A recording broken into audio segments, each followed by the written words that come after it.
nous sommes partis du fait que l'Évangile, vous vous souvenez, est la révélation de la solution de Dieu au problème de l'homme. Et l'Évangile dit en substance, l'homme est perdu, il a besoin d'être sauvé et Dieu a déjà pourvu à ce salut. En une seule phrase, je viens de vous résumer le message de l'Évangile. Et dans cette déclaration, deux questions sont soulevées. Pourquoi l'homme est-il perdu? Et de quoi l'homme a-t-il besoin d'être sauvé? Premièrement, l'homme est perdu parce qu'il est séparé de la communion avec Dieu, et cela malgré sa pratique religieuse. Nous en avons parlé mercredi dernier, vous vous en souvenez? Deuxièmement, l'homme a besoin d'être sauvé du péché, qui est la cause de sa séparation d'avec Dieu. Et ces réponses que je viens de partager avec vous sont celles que donne ce que j'appelle le christianisme selon Jésus. Et si je précise christianisme selon Jésus, c'est parce qu'il existe plusieurs christianismes que nous pourrions classer en trois catégories. La première catégorie, c'est le christianisme de l'institution religieuse. Et cette institution religieuse prône un christianisme culturel où la foi relève davantage du domaine de la coutume ou de la tradition plutôt que de la révélation biblique et de la relation vivante avec la personne de Christ. Ça, c'est la première forme de christianisme, le christianisme culturel. Ensuite, il y a le christianisme des tendances Nouvel Âge ou New Age, qui se font l'avocat d'un christianisme que nous pourrions appeler christianisme fourre-tout. Tout le monde sait ce que l'on veut dire lorsqu'on dit fourre-tout? C'est-à-dire, c'est un christianisme dans lequel on peut y mettre ce que l'on veut. Et habituellement, dans les milieux New Age, on y met ce qui est à la mode. C'est ainsi que vous allez pouvoir trouver des christianismes dans lesquels il y a plusieurs éléments qui proviennent du bouddhisme, de l'hindouisme, de l'ésotérisme, etc. Dans ce type de christianisme, Jésus n'est pas tant une personne avec laquelle nous établissons un rapport, il est plutôt une force que nous pouvons apprendre à exploiter en ayant recours à des formules censées manipuler l'énergie. Et je vous renvoie à la fameuse loi de l'attraction qui a été popularisée par le film Le Secret. Et puis, il y a le christianisme de la théologie libérale, qui met en avant un christianisme très intellectuel. Un christianisme dans lequel la pensée est très théorique, pour ne pas dire très abstraite, et qui n'a pas beaucoup de rapport avec la réalité. Qu'est-ce que c'est que la théologie libérale? Eh bien, pour faire court, la théologie libérale, c'est la branche de la théologie qui ne considère pas la Bible comme la révélation infaillible de Dieu. Dans la théologie libérale, on affirme que la foi, c'est une affaire personnelle et libre, que chacun peut la penser et l'exprimer selon sa convenance. Et dans ce type de christianisme, qui influence encore certaines facultés de théologie, que ce soit en France ou ailleurs, eh bien dans ce genre de christianisme, les doctrines qui sont contenues dans la Bible et que vous et moi nous connaissons sont remises en question. Et la foi devient totalement relative, pour ne pas dire nébuleuse, c'est-à-dire que la foi n'a plus de contours bien définis. Chacun croit un petit peu ce qu'il veut. Mais dans le christianisme selon Jésus, le christianisme qui est révélé par la Bible, le problème de l'homme est spirituel. Et il se nomme le péché. Nous avons brièvement considéré ce que l'Évangile enseigne sur l'état de perdition de l'homme, à savoir l'origine, l'étendue, la conséquence, la nature et le mode d'acquisition du péché. Et je ne sais pas si vous vous en rendez compte, mais je suis en train de vous faire un très bref résumé de ce que nous avons vu la semaine dernière, pour embrayer sur ce qui va être dit ce soir, parce que ce soir est la continuité de ce que nous avons déjà vu. concernant la nature du péché, nous avons retenu la définition de M. Wayne Grudem, qui est un théologien qui a déclaré que le péché est tout manque de conformité à la loi morale de Dieu, tant au niveau de nos actes, de nos attitudes ou de notre nature. Et nous avons relevé que nos actes et nos attitudes de péché sont le résultat de notre nature pécheresse. En d'autres mots, nous ne sommes pas des pécheurs parce que nous commettons des péchés, mais nous commettons des péchés parce que par nature, nous sommes des pécheurs. Et cette déclaration est clairement enseignée dans les épîtres de Paul, et nous avons lu ce texte que nous allons reprendre ce soir, Éphésiens chapitre 2, versets 1 à 3, et j'ai tenu à préciser que ce texte, je l'ai pris dans la Bible Second 21, qui est une très bonne Bible que je vous recommande chaudement. Les 3 premiers versets d'Éphésiens 2 nous disent « Quant à vous, vous étiez morts à cause de vos fautes et de vos péchés que vous pratiquiez autrefois, conformément à la façon de vivre de ce monde, conformément au prince de la puissance de l'air, de l'esprit qui est actuellement à l'œuvre parmi les hommes rebelles. Nous tous aussi, nous étions de leur nombre. Notre conduite était dictée par les désirs de notre nature propre, puisque nous accomplissions les volontés de la nature humaine et de nos pensées, et nous étions, par notre condition même, destinés à la colère, tout comme les autres. » J'attire votre attention sur le vocabulaire qui est utilisé dans ces 3 versets. Dans le verset 2, il est question de pratique, de façon de vivre. Dans le verset 3, il est question de conduite, de nature propre, de nature humaine et de conditions. Ces verbes, ces expressions qui sont utilisées dans ces 3 versets indiquent que le péché est profondément inscrit dans notre ADN spirituel et qu'il concerne tout être humain qui naît dans ce monde sans exception aucune.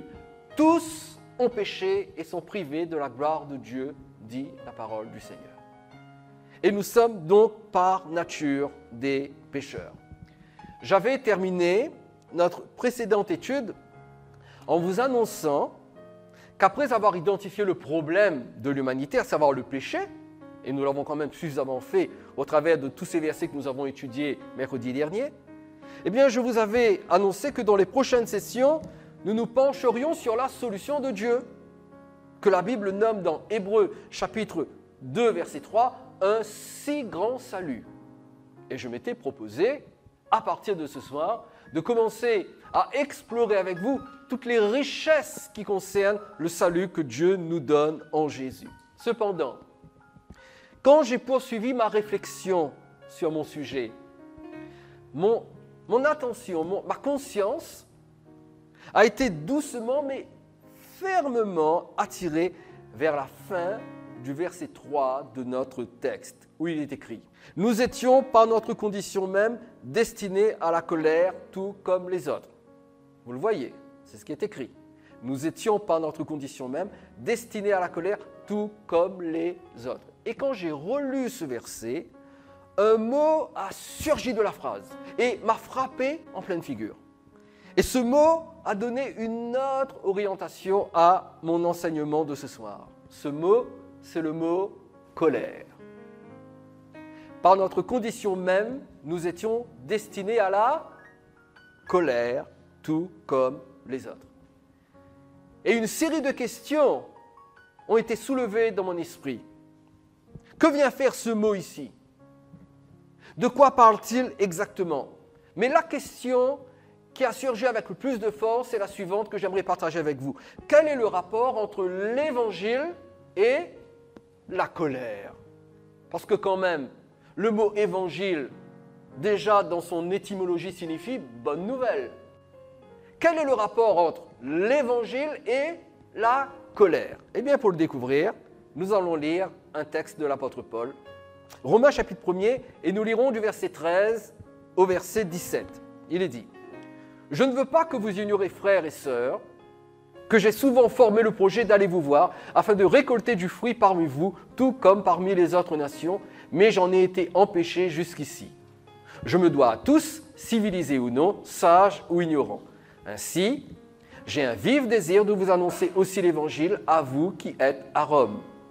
En effet, je n'ai pas honte de l'Évangile de Christ. C'est la puissance de Dieu pour le salut de quiconque croit, de tout homme qui croit, du juif d'abord, mais aussi du non-juif. En effet, c'est l'Évangile qui révèle la justice de Dieu par la foi et pour la foi, comme cela est écrit, le juste vivra par la foi. De quoi est-il question dans ce passage?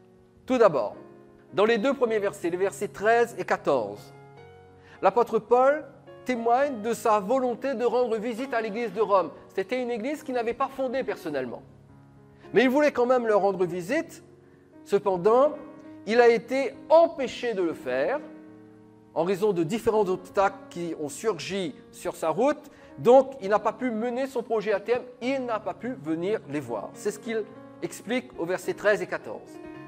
Dans le verset 15, l'apôtre Paul donne la raison de son souhait de venir à Rome. Il voulait venir à Rome pour rendre visite à l'église de Rome afin d'annoncer l'évangile aux chrétiens. Dans le verset 16, il précise ce qui le motive à vouloir annoncer l'évangile, non seulement à Rome, mais partout dans le monde. Il dit, je n'ai pas honte de l'évangile parce que l'évangile, c'est la puissance de Dieu pour le salut de quiconque croit. Voilà ce qui motivait Paul à vouloir prêcher l'évangile partout. Et enfin, au verset 17, il indique comment l'évangile procure le salut à tout individu, quel que soit son arrière-plan culturel et religieux. Et Paul dit, l'évangile apporte le salut parce que l'évangile, c'est la révélation de la justice de Dieu par la foi, selon ce qui est écrit, le juste vivra par la foi. En d'autres termes, l'évangile produit le salut lorsque la personne qui l'entend répond avec foi. Et Paul est tellement passionné par l'évangile. Paul désire tellement enseigner l'évangile aux croyants de Rome qu'il n'attend pas d'être présent physiquement avec eux pour le faire. Il leur écrit une longue lettre que nous avons la joie de posséder. C'est justement cette fameuse épître aux Romains. Et dans cette lettre, avant même de pouvoir se rendre physiquement à Rome, dans la lettre qu'il écrit aux Romains, Paul explique, comme jamais dans aucune autre de ses lettres, ce qu'est l'Évangile et ce que l'Évangile produit dans une vie. Et dans les lignes qui vont suivre, c'est les 17 premiers versets. Paul va s'évertuer à leur exposer la puissance qui est contenue dans le message de l'Évangile. Et il commence au verset 18 de la façon la plus inattendue et de la façon la moins appréciée, particulièrement de la part de la théologie libérale. Et vous savez qu'après le verset 17, donc vient le verset 18. Et à partir du verset 18, Paul commence à exposer l'Évangile. Que dit-il? Verset 18, la colère de Dieu se révèle du ciel contre toute impiété et toute injustice des hommes qui, par leur injustice, tiennent la vérité prisonnière. Voilà comment Paul commence la prédication de son évangile. Il commence par expliquer la colère de Dieu. Vous ne trouvez pas que c'est différent de l'évangile que l'on entend aujourd'hui? Habituellement, quand l'évangile est prêché, ouvrez n'importe quelle radio chrétienne, allez sur n'importe quel site chrétien sur Internet où l'évangile est proclamé. Vous n'allez jamais entendre l'évangile, celui qui prêche, commencer son message en disant « La colère de Dieu se révèle du ciel contre vous ».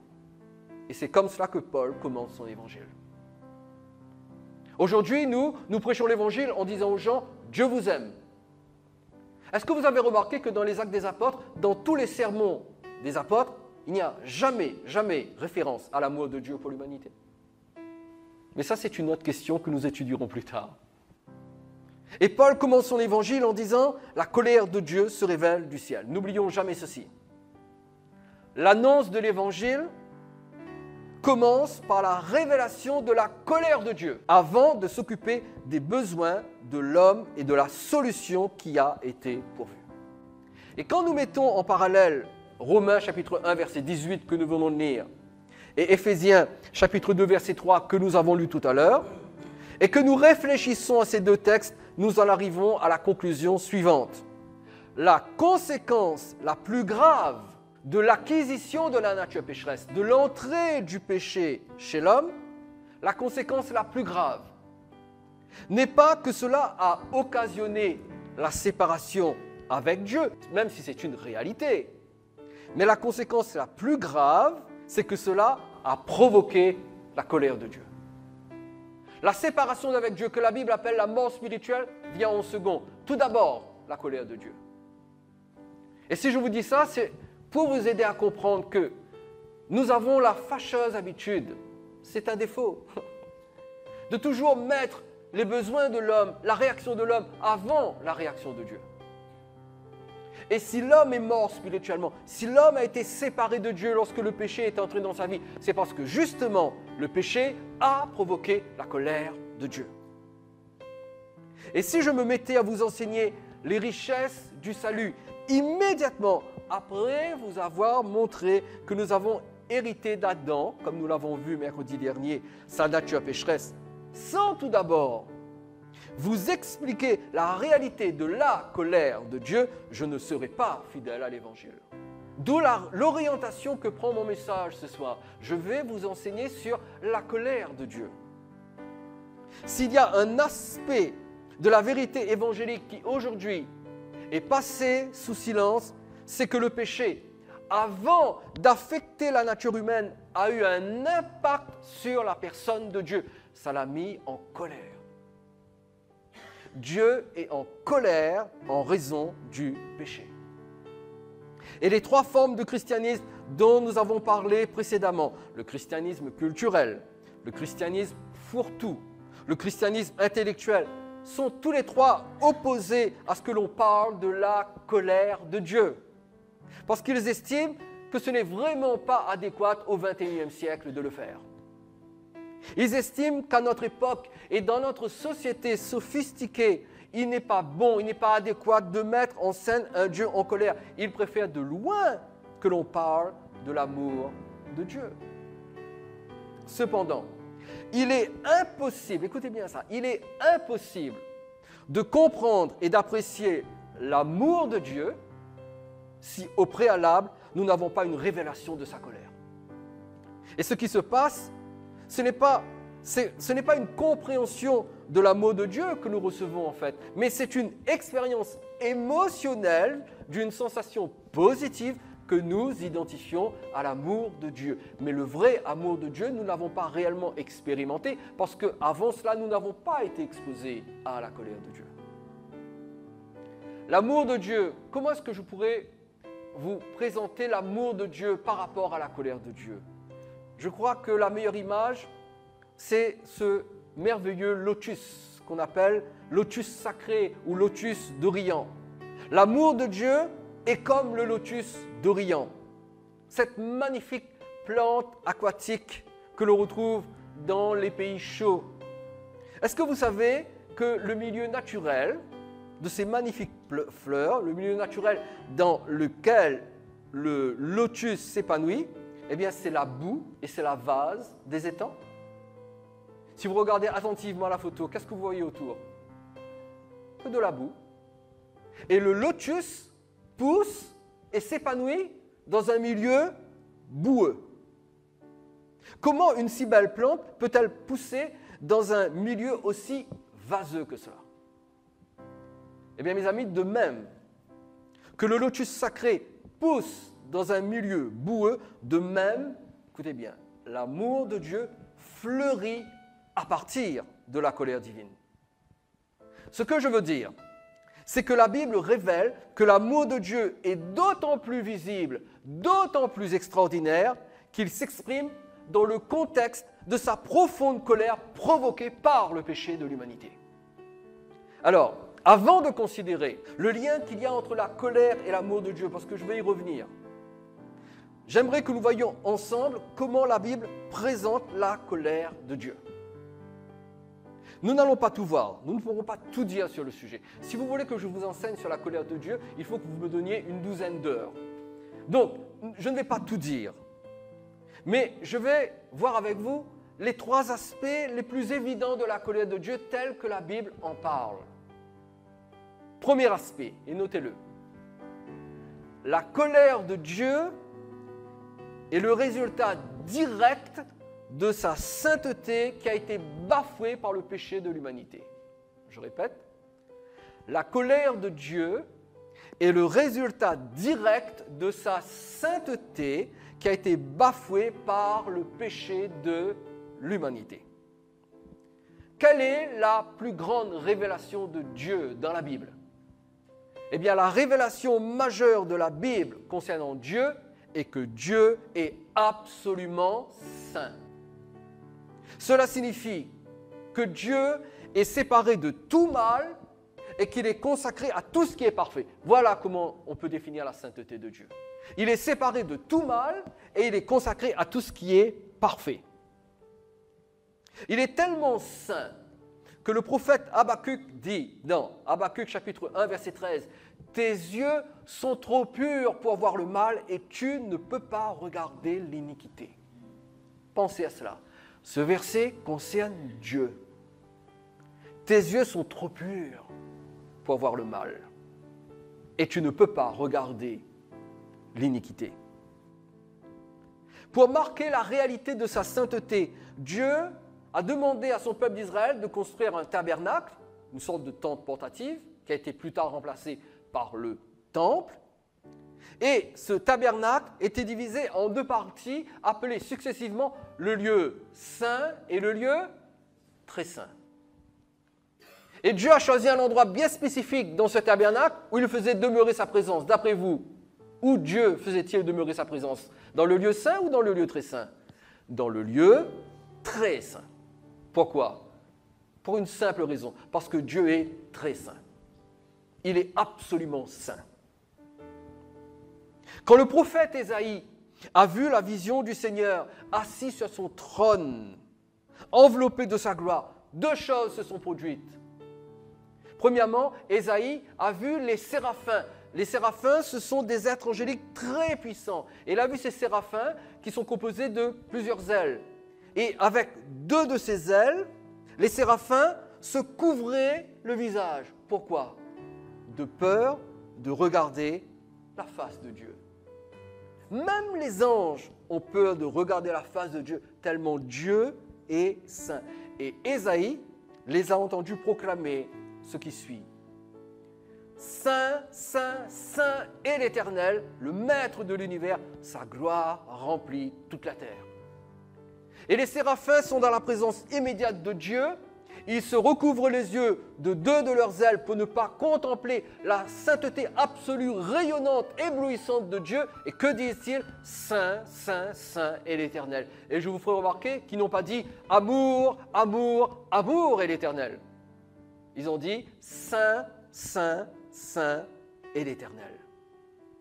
Sa gloire remplit toute la terre. Et la gloire de Dieu est directement en rapport avec la sainteté de Dieu. Quand la sainteté de Dieu est là, la gloire de Dieu est là. Ça, c'est la première chose qui s'est produite. Mais il y a une seconde chose.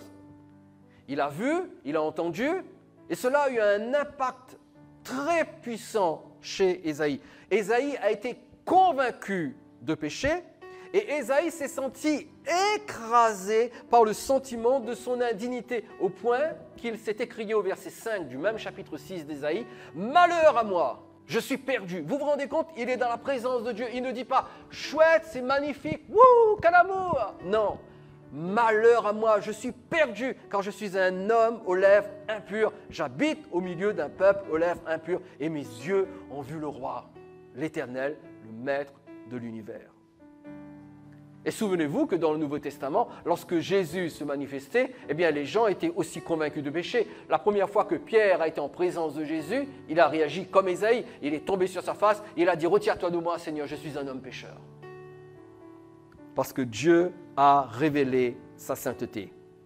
Mes amis, écoutez bien ça. La colère de Dieu est étroitement liée à sa sainteté. Car la sainteté de Dieu signifie que Dieu est, du verbe haïr, profondément le péché. La colère de Dieu est l'expression judiciaire qu'il a face au péché qui est une violation de sa sainteté.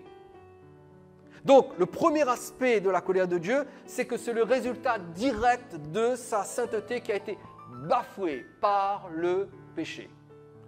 Le deuxième aspect, notez-le, la colère de Dieu en tant que réalité objective, je dis bien, c'est une réalité objective. Cette colère est présente aussi bien dans le Nouveau que dans l'Ancien Testament. Quelquefois, les gens se trompent totalement. Ils disent, quelle chance nous avons aujourd'hui d'être dans le Nouveau Testament, parce que dans l'Ancien Testament, qu'est-ce que Dieu était méchant. Il s'est un petit peu adouci dans le Nouveau Testament, il est plus cool. C'est mieux, on est plus en sécurité. C'est pas si sûr. La Bible dit qu'il n'y a ni changement, ni ombre de variation en Dieu. Le Dieu de l'Ancien Testament, c'est le même que dans le Nouveau Testament. Et sa colère est aussi présente dans l'Ancien que dans le Nouveau. La différence est que dans l'Ancien Testament, la colère de Dieu était dirigée vers un peuple bien précis, Israël, et les nations qui étaient en rapport avec Israël. Alors que dans le Nouveau Testament, la colère de Dieu n'est plus orientée vers une nation géographiquement établie, elle est orientée vers l'humanité tout entière. Écoutez bien, tout d'abord parlons de l'Ancien Testament. Regardez ce verset avec moi. Exode chapitre 32, verset 10. Maintenant, laisse-moi faire. Et ici, c'est Dieu qui parle. Laisse-moi faire, dit-il. Ma colère va s'enflammer contre eux et je vais les faire disparaître, tandis que je ferai de toi une grande nation. Cette déclaration de Dieu se situe pendant l'épisode du veau d'or, lorsqu'Israël a fabriqué un faux Dieu de la forme d'un veau et qu'il s'est mis à l'adorer alors que Dieu venait de le libérer de l'esclavage en Égypte avec des prodiges et des miracles. Et aussitôt libérés de leur esclavage, que font-ils? Ils s'adonnent à une idolâtrie grossière. La réaction de Dieu a été immédiate. Il a dit à Moïse qu'il allait détruire le peuple et qu'il allait en susciter un autre par son intermédiaire. Laisse-moi faire, Moïse. Ôte-toi de mon chemin. Ma colère va s'enflammer contre eux, je vais les faire disparaître. C'en est fini d'eux, j'en ai assez d'eux. Je vais tous les ébouiller. Et je ferai de toi, Moïse, une grande nation. De même que j'ai commencé avec Abraham, je peux recommencer avec toi. Alors laisse-moi faire, ma colère va s'enflammer contre eux. Et il a fallu que Moïse intercède et se mette entre la colère de Dieu et Israël pour que la colère de Dieu ne détruise pas Israël. Ici, le mot colère, quand Dieu dit ma colère va s'enflammer contre eux, le mot colère vient de l'hébreu af, qui s'écrit A-P-H, af. Et ce mot signifie nez, narine. Le mot colère dans l'hébreu est le mot utilisé pour désigner le nez ou les narines. En fait, quand Dieu dit « ma colère va s'enflammer », l'expression hébreu entière dit littéralement « mes narines vont être chaudes ». Laisse-moi faire, Moïse, mes narines vont être chaudes. Cela se rapporte au fait que quand on se met en colère, tout d'abord, on respire plus fortement. Vous avez remarqué ça? Dès qu'il y a de la colère, la respiration change. Et puis il y a une sensation de chaleur qui se concentre dans les narines. D'où l'expression « la moutarde me monte au nez ». Quand la Bible dit « lent à la colère », l'expression hébreu est « être long de narines ». En hébreu, c'est comme ça que ça se dit. Quelqu'un qui est lent à la colère, c'est quelqu'un qui est long de narines. Quelqu'un qui est prompt à se mettre en colère, c'est quelqu'un qui est court de narines. Textuellement, c'est ce qui est écrit dans l'hébreu. Dans l'Ancien Testament, Dieu se met 4 fois plus en colère que l'homme. Et quand Dieu est en colère, il se sert d'agents différents pour manifester sa colère. Alors je vous donne les références, vous les notez, vous lirez chez vous, nous n'avons pas le temps de les regarder ce soir. Tout d'abord, il y a le feu. Nombre chapitre 11, verset 1. Quand Dieu est en colère, il envoie le feu. Un feu destructeur. Un feu qui ne laisse aucune chance à ceux qui le subissent. Deuxièmement, quand Dieu est en colère, Dieu envoie un orage destructeur. Jérémie chapitre 30, verset 23. Quelquefois, il envoie des pluies torrentielles, des pluies qui provoquent une inondation. Ézéchiel chapitre 38, verset 22. Et enfin, il envoie les nations ennemies d'Israël contre Israël. Ésaïe chapitre 13, verset 5. Ça, ce sont les principaux agents de la colère de Dieu. Il y en a d'autres, mais ce sont les principaux, ceux que l'on retrouve le plus fréquemment dans l'Ancien Testament. Les effets de la colère de Dieu dans l'Ancien Testament sont aussi variés que terribles. Et on peut citer entre autres l'extermination d'un nombre important d'individus. Dans l'Ancien Testament, il y a un homme qui a désobéi à Dieu, Dieu a exterminé toute la famille. Et la Bible dit qu'ils sont descendus vivants dans le séjour des morts parce que la terre s'est ouverte sous leurs pieds. Vous connaissez l'histoire. La colère de Dieu, parmi ses effets, il y a également les invasions, les nations ennemies qui envahissent Israël, les défaites militaires chez Israël, les exils. Il a été très souvent amené en exil, les famines, les épidémies, les sécheresses, les destructions de récoltes, les destructions de bétail, etc., etc., etc. Et cela est en grand nombre dans l'Ancien Testament. Passons au Nouveau Testament maintenant. Dans le Nouveau Testament, nous allons prendre comme exemple de colère la personne de laquelle nous attendons le moins la manifestation de la colère, Jésus-Christ. Dans le Nouveau Testament, il y a de nombreux exemples de Jésus qui se met en colère. Je vous en donne trois. Je pourrais vous en donner plus d'une dizaine, mais je vous en donne 3. Tout d'abord, Matthieu chapitre 16, verset 23. Pierre refuse que Jésus aille à la croix. Jésus vient de lui dire qu'il faut qu'il soit crucifié. Et Pierre dit non. Ah, certainement pas toi. Non, ça ne peut pas t'arriver. Tu ne vas pas être crucifié. Comment est-ce que Jésus a réagi? Est-ce que Jésus a réagi avec douceur en disant « Mais non, Pierre, ne t'inquiète pas. Je vais être crucifié, mais je vais ressusciter. » Comment est-ce que Jésus a réagi? Avec colère. La preuve, qu'est-ce qu'il dit à Pierre? « Arrière, Satan !» Ça, ce sont les paroles d'un homme en colère. « Arrière, Satan ! Tu es un piège pour moi, car tes pensées ne sont pas les pensées de Dieu, mais celles des hommes. » Et au moment où Jésus prononce ces paroles, Jésus est en colère contre Pierre.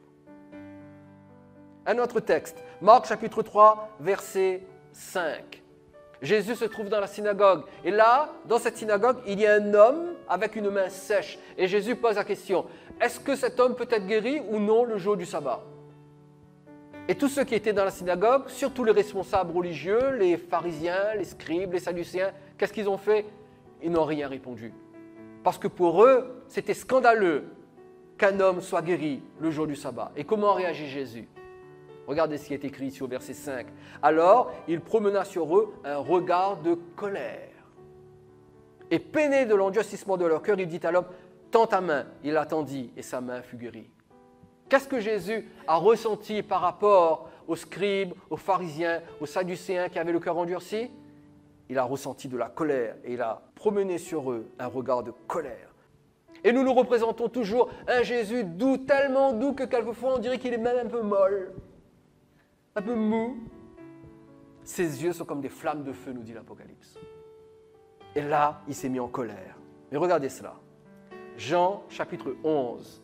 Dans Jean chapitre 11, il est question de la mort et de la résurrection de Lazare. Jésus se rend chez Marthe et Marie, les deux sœurs de Lazare, qui bien évidemment étaient totalement brisées par la mort de leur frère. Et le verset 33 nous dit, en la voyant pleurer, elle, c'est-à-dire Marie, lorsque Jésus a vu Marie pleurer, et Jésus avait une affection particulière pour Marie, en la voyant pleurer, elle, et les Juifs venus avec eux, Jésus fut profondément, qu'est-il écrit? Indigné et bouleversé. Le point, c'est que l'expression grecque traduite ici par profondément indigné signifie s'irriter, s'emporter et être violemment ému. En d'autres termes, être en colère. Et quand Jésus a vu que Marie et les Juifs pleuraient de douleur devant la mort de Lazare, Jésus a été pris de colère. Colère non pas contre Marie ou contre les Juifs, mais colère contre la mort elle-même. Et c'est cette colère qui a fait que Jésus a ressuscité Lazare. Donc, ces différents exemples de la colère de Dieu, aussi bien dans l'Ancien Testament que dans le Nouveau Testament, indiquent une expression visible et objective de la colère de Dieu devant des situations réelles. Alors oui, Dieu se met en colère. Le Fils de Dieu se met aussi en colère. Allez lire l'Apocalypse et vous allez voir un Jésus très en colère et qui ne mâche pas ses mots aux églises apostates. Et enfin, troisième aspect de la colère de Dieu. La colère de Dieu est la déclaration de son jugement contre le péché et ceux qui en sont coupables. Je répète, la colère de Dieu, c'est la déclaration de son jugement contre le péché et ceux qui en sont coupables. Quelle est la différence entre la colère de Dieu et la colère humaine? Notre colère à nous se manifeste sous forme d'explosion émotionnelle, souvent incontrôlée et dans un but de vengeance, de représailles. La colère de Dieu, elle, est pure, toujours justifiée et dépourvue de toute animosité. La colère de Dieu s'exprime sous la forme d'une opposition continue en réaction au mal. La colère de Dieu est dénuée de rancune, car la colère que Dieu éprouve à l'égard du pécheur ne diminue en rien l'amour qu'il porte à celui-ci. Et c'est pour cela que vous et moi, nous sommes sauvés. Dans sa colère contre nous, Dieu par amour nous a sauvés. Le Nouveau Testament nous donne deux dimensions en rapport avec la colère de Dieu. Premièrement, dans le temps présent. Je dis bien dans le temps présent, la colère de Dieu se révèle, et notez-le, écoutez bien, la colère de Dieu dans le temps présent se révèle par la détérioration des mœurs de notre société. Romains chapitre 1er dit, c'est pour cette raison que Dieu les a livrés à des passions déshonorantes. Leurs femmes ont remplacé les rapports sexuels naturels par des relations contre nature. Verset 27. De même, les hommes ont abandonné les rapports naturels avec la femme et se sont enflammés dans leurs désirs les uns pour les autres. Ils ont commis homme avec homme des actes scandaleux et ont reçu en eux-mêmes le salaire que méritait leur égarement. Comme ils n'ont pas jugé bon de connaître Dieu, regardez ce qui est écrit, Dieu les a livrés à leur intelligence déréglée, de sorte qu'ils commettent des actes indignes. Ça, c'est l'effet de la colère de Dieu. Ils sont remplis de toutes sortes d'injustices, d'immoralité sexuelle, de méchanceté, de soif de posséder et de mal. Leur être est plein d'envie, de meurtre, de querelles, de ruses, de fraude et de perversité. Rapporteurs, ils sont aussi médisants, ennemis de Dieu, arrogants, orgueilleux, vantards, ingénieux pour faire le mal, rebelles à leurs parents, dépourvus d'intelligence, verset 31, de loyauté, d'affection, ils sont irréconciliables, sans pitié. Et bien qu'ils connaissent le verdict de Dieu déclarant dignes de mort les auteurs de tels actes, non seulement ils les commettent, mais encore ils approuvent ceux qui agissent de même. Et dans ce texte terrible, qui fait suite à ce que Paul dit au verset 18 de Romains chapitre 1er, la colère de Dieu se révèle du haut du ciel. Eh bien, dans ce passage, nous avons un triste, mais un réaliste descriptif de notre monde et de son état qui empire. Le niveau d'éthique et le niveau de moralité des nations ne cessent de diminuer. Pourquoi? Parce qu'il n'y a plus de point de repère. Et aujourd'hui, tout est permis. Et il est même interdit d'interdire. Et Paul, ici, déclare que la détérioration de la société est l'effet de la colère de Dieu. Parce que Dieu livre les hommes à leur dérèglement. Dieu est en colère contre l'humanité. Vous avez péché, vous vous êtes révolté contre moi, eh bien je vous livre à vos dérèglements naturels. Je vous livre à votre nature propre. Et donc, c'est une cascade de dérèglements et de perversité. C'est l'effet de la colère de Dieu sur notre monde. Et si le monde va mal, nous avons tendance à croire que le monde va mal parce que le diable se déchaîne contre le monde. C'est vrai que le diable est une réalité malveillante, mais le monde se dégrade parce que le monde subit la colère de Dieu. Deuxièmement, deuxième dimension de la colère de Dieu. Dans un futur connu de Dieu seul, sa colère se révélera sous forme de jugement qui marquera la fin de l'histoire de l'humanité déchue et qui va culminer dans le jugement final aux conséquences éternelles. Et pour cela, nous allons lire plusieurs textes. Le premier, Apocalypse chapitre 15, verset 1. « Puis je vis dans le ciel un autre signe grand et extraordinaire. 7 anges qui tenaient 7 fléaux, les derniers, car la colère de Dieu s'accomplit par eux. » Et ça va se passer dans un futur que seul Dieu connaît. Fléaux, libérés par les anges, des anges de Dieu. Pas les anges de Satan, les anges de Dieu. Pourquoi ? Parce qu'il s'agit ici de la colère de Dieu. Apocalypse 11, 18. Les nations se sont irritées, mais ta colère aussi est venue. Voici le moment de juger les morts, de récompenser tes serviteurs les prophètes, les saints et ceux qui craignent ton nom, petits et grands, et de détruire ceux qui détruisent la terre. La colère de Dieu est venue, c'est le moment de juger. Il y aura un jour de jugement, un jour où la colère de Dieu va s'exprimer d'une manière définitive pour tous ceux qui sont en rébellion contre Dieu. Et enfin, le troisième texte, le plus parlant, le plus inquiétant même, parce que le plus clair. Les 2 textes que nous avons lus précédemment, ce sont des textes tirés de l'Apocalypse avec tout le symbolisme qui entoure ce qui est écrit. Mais ici, il n'y a pas de symbole. C'est clair. Paul dit, mais par ton endurcissement et par ton cœur impénitent. Il parle ici de ceux qui refusent de se soumettre à Jésus. Mais par ton endurcissement et par ton cœur impénitent, tu t'amasses, quoi ? Un trésor de colère. Ça, c'est le genre de trésor que je n'aimerais pas avoir. Surtout qu'il s'agit du trésor de la colère de Dieu. Pas la colère d'Attila, la colère de Dieu. Tu t'amasses un trésor de colère pour le jour de la colère et de la manifestation du juste jugement de Dieu. Ce verset dit qu'il y aura un jour de colère. Et ce jour de colère aura lieu le jour du jugement de Dieu. En conclusion, j'aimerais terminer, comme je l'ai dit précédemment, en relevant avec vous le lien qui existe entre la colère et l'amour de Dieu.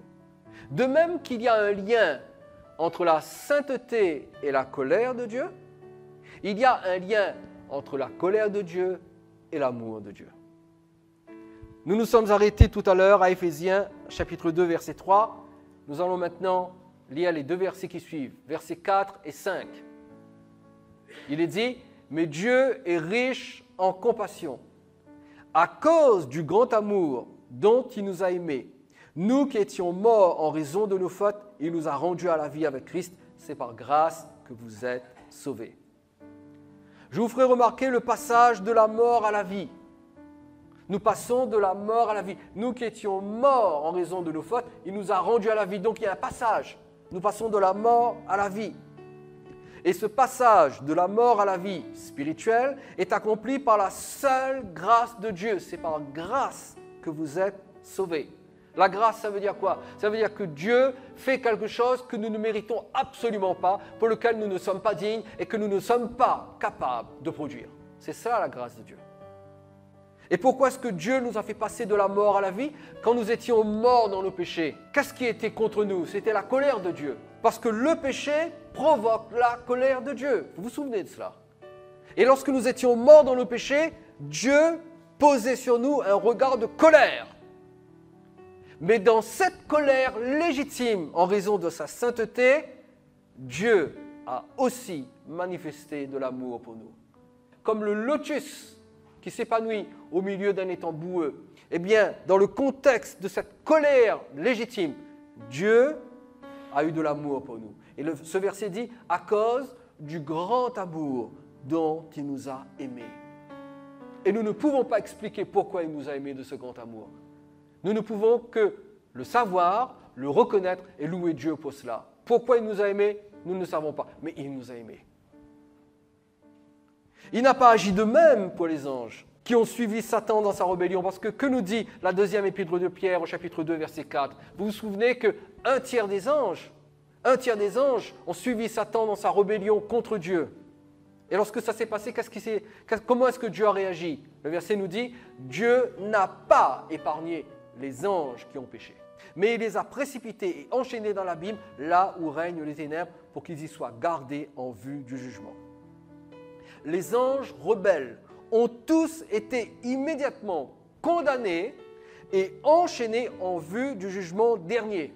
Ça a été radical. Les anges ont désobéi et il n'y a pas eu de salut pour eux. Ils ont tous été condamnés et enchaînés. Et ils attendent le jour du jugement.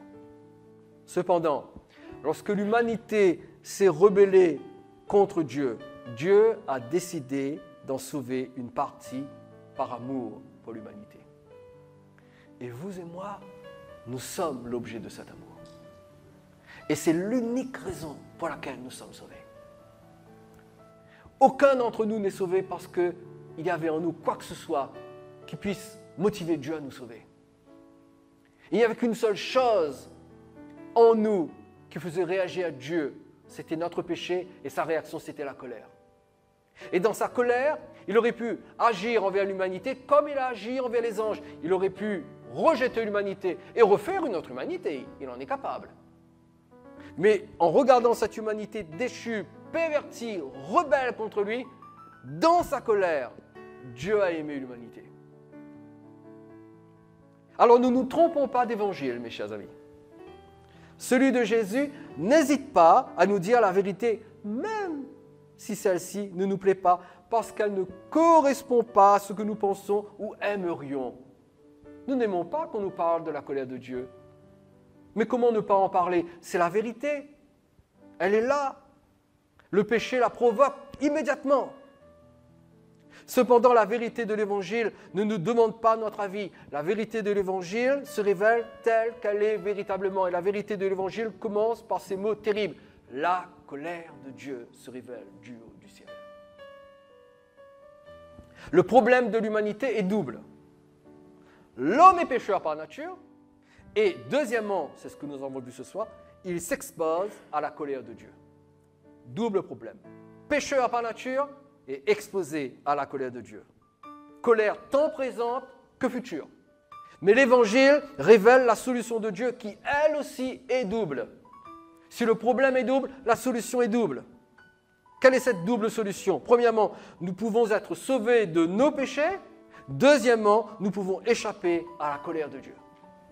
Et c'est ce que la Bible dit dans 1 Thessaloniciens chapitre 5, verset 9. En effet, Dieu ne nous a pas destinés à la colère, mais à la possession du salut par notre Seigneur Jésus-Christ.